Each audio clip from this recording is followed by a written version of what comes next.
If you're not a disciplined person, the main reason why is because you have let your mind win most of your life.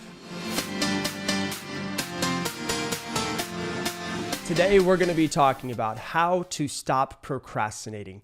One of the main things that I get asked from people is, I have a problem with procrastinating. How can I get better at it? How can I get past it? Because I realize that this procrastination is holding me back. And so today I'm going to give you the 3 keys that I have to get past your procrastination. And before we dive into procrastination specifically, I want to tell you this, and you've heard me talk about it a lot lately, which is discipline. The key to getting past One of the keys to getting past procrastination is to have discipline.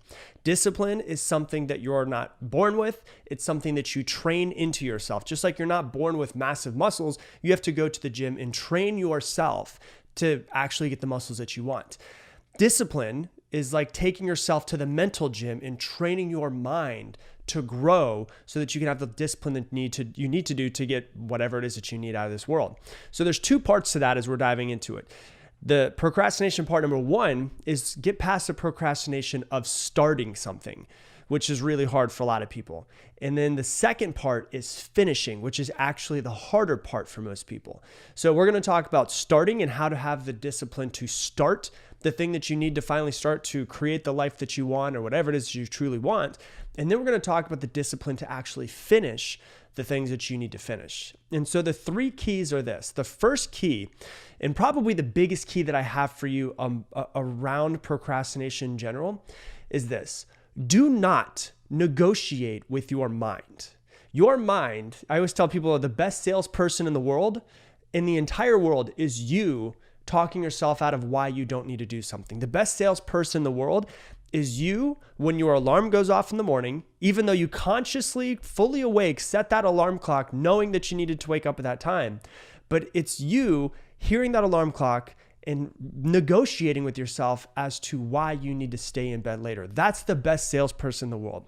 And so the first key to developing the discipline that you need to have the procrastination, to get past your procrastination, is this.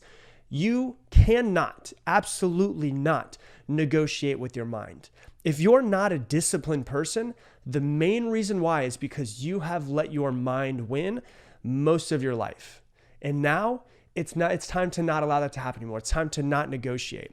Like for instance, how often have you been sitting on the couch doing nothing, knowing you need to get up and go do something, but you're really good at talking yourself into why you can do it another time, why you can do it later on today, why you can do it tomorrow? Here's the thing that you need to know about being inactive. If you're inactive at the point of thinking, it will cause more inaction. If you're sitting on the couch, it's really hard to get off of the couch and go do whatever it is that you absolutely need to get done, right? Action creates more action. And so what's the key to getting off the couch when it's comfortable, or getting out of your bed when it's cold outside, or doing something that you need to do? The key is immediate action. There's in the easiest way that I find to do it, Mel Robbins wrote a book about the 5-second rule. I've always done it as 3 seconds. You count down 3, 2, 1. You got to take action when you get to that 1. It's just like a rocket ship taking off. You just got to take action. So if I'm sitting on the couch, I'm on Instagram, I'm not doing anything, but I know that there's something that I need to be doing, I will go 3, 2, 1, and I will just force myself to get up. And I don't force myself to get up and go take that action, whatever it is that needs to be done.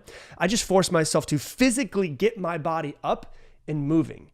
And if I don't feel like, and believe me, there's a lot of times I don't feel like doing anything, but I force myself. I don't negotiate with my mind. So if I don't feel like doing something, I have to move in some sort of way. And here's what you can do. You can do jumping jacks. Do 50 jumping jacks and see how much your state changes through those 50 jumping jacks. Go on a run. Do 20, 30, 40 push-ups, whatever it is for you. You have to create action in your body, and then you'll feel like taking more action. Because the hardest way to take action is to start from absolutely nothing. Inaction creates more inaction. Motion and action creates more motion and action. So it's not about going from couch to getting the thing done that you have to get done. It's about going from the couch to some form of movement that gets your heart rate going, that gets your body moving into the right direction so that now you can go do the thing that you need to do. So say I'm sitting on the couch. I'm eating some bonbons, eating some ice cream, scrolling through Instagram. There's something I need to do. I'm not doing it. What do I need to do? I need to get up. I need to do 50 jumping jacks. And by the time I'm done with those 50 jumping jacks, my body, my brain, my heart rate is way different than it was when I was sitting on the couch scrolling through Instagram. So the first thing that you need to do is do not negotiate with your mind. When you notice your mind start to kick in and start to tell you why you shouldn't do the thing that you need to do, you got to take action. 3, 2, 1, go. You got to get up and do something. Get up, do some jumping jacks, and then start moving into the direction that you need to. So that's key number 1, is do not negotiate with your mind. Key number 2 is this: finish what you start. I can't tell you how many times I've heard from people who follow me, people who send me emails, people who, have been in my coaching programs. And the thing that they say is this: Rob, I'm really good at starting, but I'm terrible at finishing something. Is that you, for instance? Do you ever get that way? I'm curious. And here's the reason why I ask, is because almost everybody that I know or I've ever coached or has ever sent me emails says the exact same thing. Rob, I'm really good at starting XYZ. I'm terrible at finishing. That, I believe, for some reason, is just a natural human trait. Almost everybody is that way. So that's a good thing, because it shows you that you're not lazy. It shows you that you're normal. You're just like everybody else. So how do you start to brainwash yourself into finishing the things that you start, the things that need to be done? So here's the example that I'll give you. When you wake up in the morning, think about the things that you do every single day, like waking up every single day. You wake up every single day. Hopefully, you woke up today, right? What do you need to do? You need to finish that sleeping. I don't mean that you need to go back to bed. I mean that you need to make the bed. The finishing of your sleeping is making the bed. What about doing laundry? I hate doing laundry. And this is something that I have to force myself to do, is I have to force myself to get it done. I'm really good at starting it. I'm really bad at finishing it, right? So if I notice the resistance in my mind to finishing it, once I notice that resistance, I've got to go. I've got to do it. So if I've got my laundry that I'm doing, I've got to finish the laundry. It's the little teeny tiny things that you do that you need to force yourself to finish. The doing the laundry. For example, if you eat breakfast every morning, okay, you wake up, you make yourself breakfast. You then sit down, you eat the breakfast. Let's finish the breakfast. How do you finish it? Besides finishing the bowl of cereal, whatever it is that you're eating, you wash it and you put it away, right? Finish every single aspect of what you do. Finish the bed, right? Finish sleeping. That's making the bed. Finish your meal. That's putting it away, washing it. Don't just take it and put it inside of the sink. Actually go and wash the dish or put it inside of the dishwasher. Finish every single aspect of what you do. If you're about to go out and you try on like 10 different outfits, finish it. What do I mean by finish it? Not walk out the door, but usually when people try on all of their outfits, they try on outfits.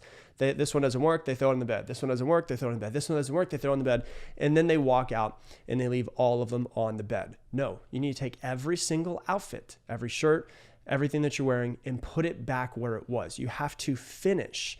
And what you're doing is you're training your mind to finish every single thing that you do. And it's not going to change your life in the next week, 2 weeks, 3 weeks.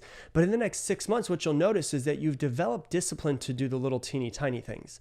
And I always say the way you do one thing is the way you do everything. So if you've developed the discipline to do the dishes, to put the laundry away, to make the bed, to finish everything that you started, you're going to have the discipline to do the bigger things in life, because the way you do one thing is the way you do everything. If you're not finishing on the little things, I promise you're not going to be finishing on the big things.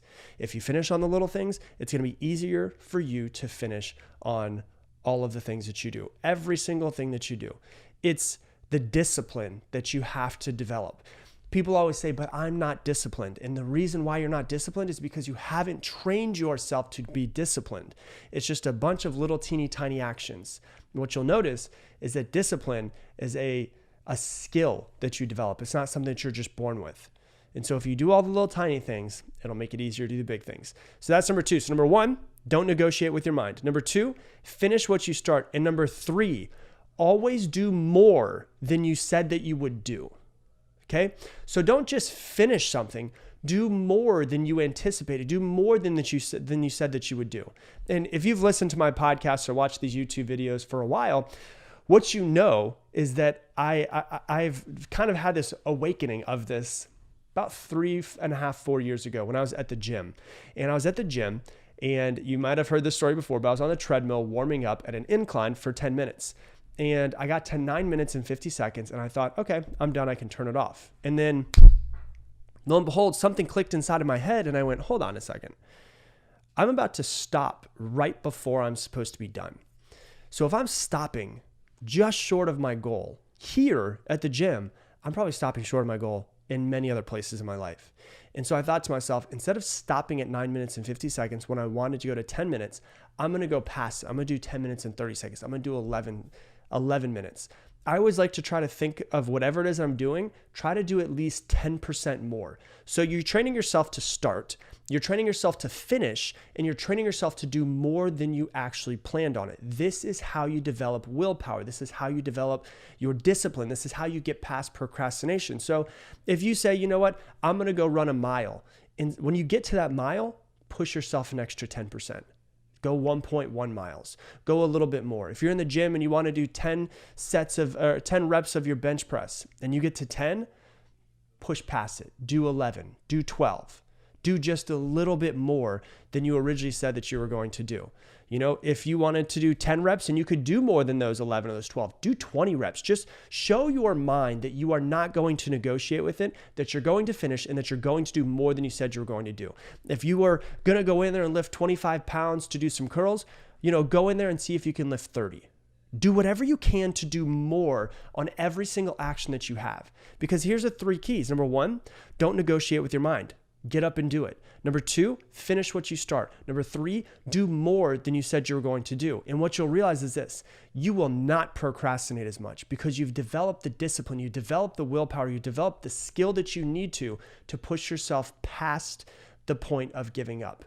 Because all too often, we don't start what we truly want to start. When we do start it, we don't finish it.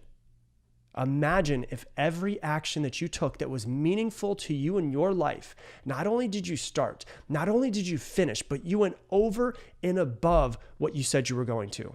How you develop a great life, you go over and above in every single thing that you do. So the 3 keys: number 1, do not negotiate with your mind. Number 2, finish what you start. And number 3, always do more than you said that you would do. Hey, thanks so much for watching this video. If you want to learn even more about mastering your mind, click right here and watch this video as well. But the question is, do you truly, truly love yourself? If you don't, that's the reason why you're not taking the action that you need to.